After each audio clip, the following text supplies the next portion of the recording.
აი კაფსულა მომხდა ზუსტად წარბის არეში, სადაც შრამი მეტყობა.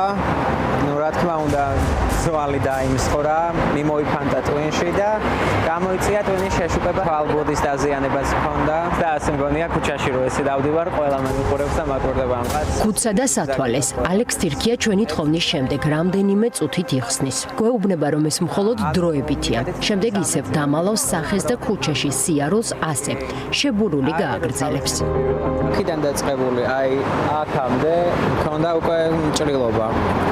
ასეც ჩამიტარდა თავის ოპერაცია, ტვინის შეშუპებული მქონდა. ჭრილობები მძიმეა, 3 დეკემბრის დაზიანებები 22 წლის ბიჭს დღემდე ეტყობა. ამბობს, რომ მისი ცხოვრება სისხლიანმა ღამემ რადიკალურად შეცვალა. ქართული ოცნების სისასტიკემ მას სახის გამოჩენის სურვილი დაუკარგა. პირველი რასაც ფარავდა, ეს არის თვალი. ოზი რაც მაქვს, ნახევარზე მეც რომ აღლა ვერ ვახელ და ასე მგონია ქუჩაში რო ესე დავდივარ, ყველა მემიყურებს და მაკვირდება ამ თვალზე, ამიტომაც მიკეთია სათვალე და ამით დავდივარ დღე-დაღა. აი რატო იკეთებ ამ სათვალეს? ნავიცი, ალბათ ხალხის გამო. მე ესე მგონია რომ ყველა მიყურებს ახლა რო გადის. ვცდილობ შევინიღბო რამენაირად, რომ ყურადღების ცენტრში არ ვიყო რა, არ მივიქციო იმის ყურადღება. ინტერვიუს ჩაწერის დროს ალექსი ისევ შეინიღბა. ამბობს, რომ ამ მოცემულობის გამო მას ხშირად ქუჩაში პოლიციაც აჩერებს და ჩხრეკს. პოლიციელებიც მაჩერებენ, მამოწმებენ. სანამ მკითხავდნენ, იქითაც მithქვამს, რომ აი ესა და ეს ვარ აქციაზე დაზარალებული ვარ თქო. რა თქმა უნდა ვაჩვენე ჩემი დაზიანებებიც, მოვიხსენი სათვალეც, ქუდით. ძალიან ბევრს გაუკვირდა. არ ვიცი, ალბათ არ იცოდნენ ამის შესახებ. ყოფილა ისეთი შემთხვევებიც, რომ რა ვიცი, სინანულის გრძნობა რაღაცა ეს ისეთი თვალით ვიყურებდნენ, რომ ხდებოდნენ რაღაცას. ალექსი კომატოზურ მდგომარეობაში 13 დღის განმავლობაში იყო. ის კლინიკაში სახისა და თავის ქალის ძვლების მრავლობითი მოტეხილობით, თავის ტვინის ტრავმით, თავის ქალის ღია ჭრილობით, ტვინის შეშუპებით, თვალბუდის მოტეხილობით, სისხლჩაქცევებით, სუნთქვის უკმარისობით და შოკურ მდგომარეობაში შეიყვანეს. ჩაუტარდა თავის ქალის გადაუდებელი ოპერაცია. კლინიკა თავზე 26 ნაკერითა და ჯანმრთელობის უამრავი პრობლემით დატოვა. დღეს მას 3 ქირურგიული ჩარევა ესეჭიროება. პირველი ოპერაციის დაფინანსებას ჯანდაცვის სამინისტროსგან თვეზე მეტი ელოდა. სარჯველაძემ 1900 ლარი მხოლოდ მას შემდეგ გამოყო, რაც ალექსის ტრაგედიაზე მედიამ საჯაროდ ილაპარაკა. პირველი ოპერაცია, თვალის ოპერაცია 1000 ლარი ჯდებოდა და წინა საოპერაციო გამოკვლევები 969 ლარი. სულ 1900 ლარზე. 1900 ლარზე იყო სულ საუბარი. მე კიდე მიწევს ივნისის ბოლოს კიდე 2 ოპერაციის გაკეთება, სამწვრა ნერვის აღდგენა, რაც პასუხს აგებს ქუთუთოს აწევაზე და ასევე თავის იმპლანტაცია. გარკვეული ნაწილი ფიგმენტი არ მაქვს შუბლზე და მიწევს დღესდღეობით ვიარო ესე ძვლის გარეშე. ალექსი რუსთაველის გამზირზე შაბათის ფორმულასთან ერთად 6 თვის შემდეგ პირველად მივიდა. უჭირს გაიხსენოს 3 დეკემბრის ღამე, რა დროსაც სპეცრაზმელის გასტროლილი გაზის კაფსულა თავში მოხვდა. თბილისის მთავარ გამზირზე სიარულისას ზუსტად იმ ადგილას მივედით, სადაც ალექსის შემზარავი ტრაგედია დაიწყო. მე მგონი ეს ადგილი იყო ზუსტად. იქიდან ამოვედით. რუსთაველის თეატრთან ალექსი მეგობართან ერთად მივიდა. ისინი სახლში წასვლას ჭანტურიას ქუჩის გავლით ცდილობდნენ, თუმცა ვერ მოახერხეს. აქციების მერე პირველად ვარ ხო? ვიხსენებ დეტალებს რა, რასად იყო, მე სად ვიდექი. არც მოხვედრა არ მახსოვს, არც ტკივილი არ მახსოვს. წინა მხარეს რატო იდექი, ალექს? იმიტომ გავწდი ბარიკადებს, რომ ვცდილობდი გავსულიყავი სახლში გზა გამეკლია და ალბათ მაგ დროს როცა ბარიკადებს გავწდი, უკვე თავსაც დამესხნენ. რა მოხდა 3 დეკემბრის ღამეს და რისი გადაღება შეძლო მედიამ. 23 საათსა და 30 წუთზე სპეციალური დანიშნულების რაზმა აქციის დარბევა დაიწყო. პოლიციამ დააკავა რამდენიმე მოქალაქე და მათზე ფიზიკურად იძალა. დაიწყეს წყლის ჭავლისა და ცრემლსადენი გაზის ერთდროული გამოყენება. იმ ღამეს კაფსულები ისროლეს სახურავებიდანაც, მათ შორის რუსთაველის ეროვნული თეატრიდან. სახურავებიდან ყრიან გაზის ხუმბარებს, აი ხედავთ თქვენ მიშოუნ. ეს 3 დეკემბრის ფორმულა სპეციალური გამოშვება. 3 საათსა და 28 წუთზე სპეცრაზმა მომწამლავი აირი გაუშვა. კვამლისგან დანისლულია რუსთაველი. დარბევა სწორედ ამ წამიდან იწყება.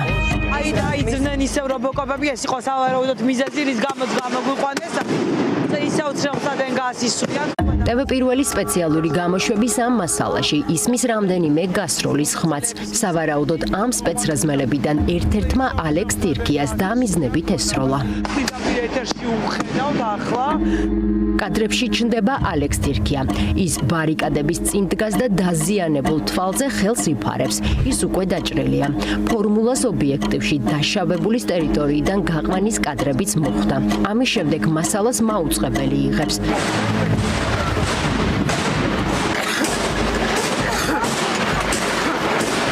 სხვა მედიების კადრში კი დაშავებული თირკია ოპერასთან ხვდება. ვაიმე სულ სისხლიანი აქვს სახე. ეთყობა გაზის კაფსულა მოხდა. ალექს ტირკია ინგოროყვეს კლინიკაში გადაიყვანეს. მეორე დღეს მთელმა საქართველომ შეიტყო, რომ ხარებას რაზმა 21 წლის ბიჭი დაჭრა. თუმცა ზვიად ხარაზიშვილი 4 დეკემბერს ფორმულასთან ამტკიცებდა, რომ სპეცრაზმელები არავისზე ძალადობდნენ და მხოლოდ ხალხს იგერიებდნენ. ხალხი მოიგერია. ორი სახით ნარჩენები არის კაფსულების გაზის ალბათ ორივე, რომელიც ნასროლი არის აქციის მონაწილეების მისამართით. აქციაზე გამოყენებული ამ ორი ტიპის სრემლსადენია აირიდან ინფორმაცია მხოლოდ ერთზე იძებნება. წარმოებელს რეკომენდაციაში მითითებული აქვს, რომ მისი სროლა 45 გრადუსით არის შესაძლებელი და არავითარ შემთხვევაში 90 გრადუსით, რადგან დამიზნებით სროლა შესაძლოა ლეტალური იყოს. იგივეა საერთაშორისო სტანდარტებიც. საპროტესტო აქციების არქივი კი საწინააღმდეგოს გვიჩვენებს. ხარებას რაზმი ქუჩაში გამოსულებს სასიკვდილოდ მხოლოდ ფიზიკურად არ იმეტებდა. ისინი დემონსტრანტებს სიცოცხლის რისკის ქვეშ აგდებდნენ და დამიზნებით ესროდნენ.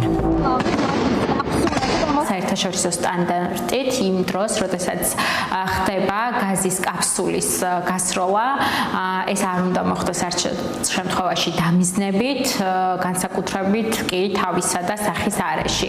ასე იყო ალექსის შემთხვევაშიც, რომელსაც დაზარალებული სტატუსი სპეციალურმა საგამოძიებო სამსახურმა უკვე მიანიჭა. არაეფექტური გამოძიების გამო საქმე შემოდგომაზე სტრასბურგში გაიგზავნება. სხვა საქმეების მსგავსად არც ერთი სპეცრაზმელი იდენტიფიცირებული არ არის. მიზეზი 2015 წელს გამოცემული შინაგან საქმეთა მინისტრის ბრძანების დარღვევაა. არ ხდება სპეცრაზმელების ნუმერაცია. ასევე საქმეში არ დევს რაციების ჩანაწერები. საქმის მასალების მიხედვით დაზიანებულია სერვერი. სპეცრაზმელები ტელეფონებითაც კონტაქტობენ, თუმცა გამოძიებას არც მობილურები ამოუღია. საქმეში არ დევს საპროტესტო აქციაზე სპეცრაზმელების სამოქმედო გეგმაც. სამოქმედო გეგმის გამოთხოვის შედეგად მინიმუმ გვეცოდინება ბოდა, რომელი არ ვიცი 20-ეული ან 10-ეული იმყოფებოდა მიმდებარე პერიმეტრზე, რომლებსაც ჰქონდათ დავალებული ამ გაზის კაფსულების გასროლა. და შემდგომ უკვე ამ დავიწროვებულ პირთა წრეში უნდა მომხდარიყო ამ პირების გამოკითხვა. გამოძიება არის ფორმალური, აუცილებლად მიმართავთ ადამიანის უფლებათა ევროპულ სასამართლოს იმ არაეფექტურ გამოძიებასთან დაკავშირებით, რაც საგამოძიებო სამსახურში მიმდინარეობს. სამართლიანობის აღდგენისთვის დრო იქნება საჭირო, მაგრამ ეს დრო აუცილებლად დადგება ამ ქვეყანაში. მოქალაქეებისთვის ღირსების აყრის ავტორებს ოცნების დანიშნული პრეზიდენტი ღირსების ორდენით აჯილდოვებს. ოლიგარქიაში ისმის პოლიციელებისთვის გადახდილი მადლობებით. თუ რომელიმე დაზარალებული ამ დრომდე დუმდა, ისინი უფლებად დამცველ ორგანიზაციებთან ალაპარაკდნენ. სპეციალურად აქვს რესპუბლიკის მოედანზე სივრცე მოწყობილი, რომელიც მედიისგან მოფარებულია, ისე რომ კადრებში არ მოხვდეს. გარშემო მთლიანად შემოსაზღვრულია ტერიტორია დიდი ზომის მანქანებით და სპეცრაზმელებით, რობოკოპებით. შედეგად გარედან არ ჩანს ამ მანქანებისა და სპეცების ალყაში როგორ გექცევიან. პოლიციელებს ვყავდი გაკავებული და სახეს ვერაფრით ვერ ვიცავდი. ვინ შემხვდებოდა, ყველა მირტყამდა. გარდა ამისა, 4-5 ადამიანი მომყვებოდა და ისინიც გამუდმებით მირტყამდნენ. შემხედრმა რობოკოპმა სახეში წიხლი ამომარტყა. ცხვირი უკვე გატეხილი მქონდა. მთლიანად სისხლში ვიყავი ამოსვლილი. რამდენიმე წამში მარჯვენა მხრიდანაც მომხვდა წიხლი და გონებაც დავკარგე. ცოტა ხანში მსგავსმა დარტყმამ გამომახვიცა. დაზარალებულები ამბობენ, რომ სპეცრაზმის მსგავსად მათ ხარებაც ქურდავდა. განსაკუთრებულ დავალებათა დეპარტამენტის უფროსმა მათ მობილური ტელეფონები ხელიდან წაგრიჯა. ხარება ჩართული იყო ძალადობაში და იყენებდა ჰომოფობიურ ლექსიკასაც. ანგარიშის მიხედვით გატაცებული ნივთების ზარალი 253,000 ლარს აჭარბებს. გონება რომ დამიბრუნდა იყო სრულიად სიბნელე, მესმოდა ვიღაცეების განწირული ხროტინი, ვერ სუნთქავდნენ. მე თვითონაც უჰაერობა მომიყვანა აზრზე. იგუდებოდნენ რამდენიმე ადამიანის ხმა ისმოდა, ვერ ხედავდი ამ ადამიანებს. შემდეგ გაირკვა, რომ დაჭერილი ადამიანები ერთად მოგვათავსეს მიკროავტობუსში. შემოასხეს წიწაკის სპრეი და დაკეტეს კარი. ფანჯრები კი საერთოდ არ ჰქონდა. დაახლოებით 1 საათი ვიყავით მიკროავტობუსში. რიგრიგობით შემოდიოდნენ ადამიანები, გვცემდნენ, შეურაცხყოფას გვაყენებდნენ, ფოტოს გვიღებდნენ სახეზე, მუშტებს მირტყამდნენ თავში, განსაკუთრებით სახის არეში და ფერდებში. ძალიან გაბრაზდნენ მას შემდეგ, რაც ლოცვა დავიწყე და უკვე ფეხებით დამიწყეს ცემა. დაგონებთ აზრი არ აქვს.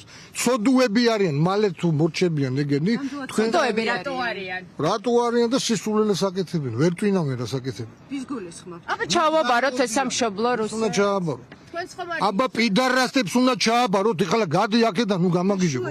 გაიყვანეთ რა. მაღალჩინოსანი, რომელიც ჰომოფობიური ლექსიკით გამოირჩევა, ამავე ნარატივით ელაპარაკება სპეცრაზმს. აშინებს LGBT პროპაგანდით და მისი გავრცელებით ქვეყანაში. აშინებს იმით, რითაც თავად ხარებას აშინებენ ოლიგარქიიდან. ამ ყველაფრის მიუხედავად ირკვევა, რომ მისი რაზმის წევრები დაკავებულ და ნაცემ კაცებს სექსუალურად ავიწროვებდნენ და სხეულზე ხელებსაც კი უფათურებდნენ. აღნიშნულს თან ახლდა ჰომოფობიური და ანტიევროპული ლექსიკაც. გავპატიურებით, რომ ემუქრებოდნენ და მირტყავდნენ ერთმა ფეხზე მოფერება დამიწყო. ხელი რომ გავაწევინე, ყბაში ჩამარტყა მუშტი და მაგინა.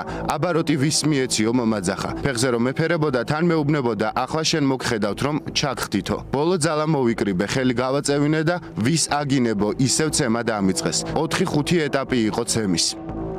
კითხეს მომწონდა თუ არა გოგუები და სხვა სექსუალური ორიენტაციის ხომარ ვიყავი. LGBTQ+ თემზეც მისვავდნენ კითხვებს. იყო სექსუალური შევიწროების ფაქტიც. პოლიციელი ჩემ გვერდით იჯდა და შემეხო ფეხზე. ძალადობის ფაქტის დროს შარვალი დამეხა და ამ ადგილას შემეხო. კითხა, ფეხებს ვიპარსავდი თუ არა.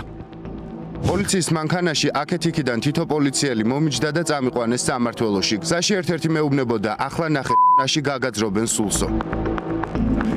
ანგარიშის მიხედვით სპეცრაზმა მინიმუმ 5 არასრულწლოვანზე იძალა და ურტყამდნენ სახეში სხეულის სხვადასხვა ნაწილში ფეხით და ხელით. გამოვლინდა მათ მიმართ დამცირება, გინება, მუქარა, ჰომოფობიური ენის გამოყენება. დაახლოებით 12 სპეცრაზმელი მირტყამდა ყველგან, თავში, ფეხებში, ნეკნებში მირტყამდნენ ფეხს და ხელს. თან მესმოდა, ერთმანეთს ეუბნებოდნენ კამერებია ნუ ურტყამთო. რომ გამომიყვანეს იქ, სადაც კამერა აღარ იყო, რობოკოპებთან ძირს დამაგდეს და მირტყეს ფეხებით. შემდეგ მიკროავტობუსში გადამიყვანეს.